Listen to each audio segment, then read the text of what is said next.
اليوم رح نكشف عن 3 وصفات بتعتبر من أقوى الأسلحة الطبيعية ضد الزكام، والأهم إنه كل وصفة بتستهدف مشكلة معينة بالضبط.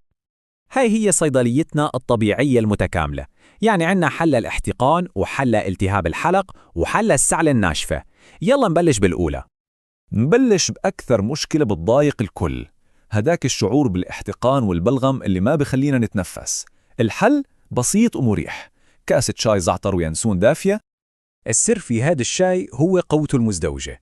الزعتر فيه مركب اسمه الثيمول، وظيفته مطهر طبيعي، ولما يجتمع مع اليانسون بيشتغلوا سوا كأنه مذيب قوي للبلغم. النتيجة المجاري التنفسية بتنضف والشعور بالثقل على الصدر بخف. والأحلى من هيك إنه مش بس فعال، لا تحضيره كمان سهل كتير. كل المطلوب إنه ينشرب دافي 2 مرات باليوم ورح نحس بالفرق. بسيطة صح؟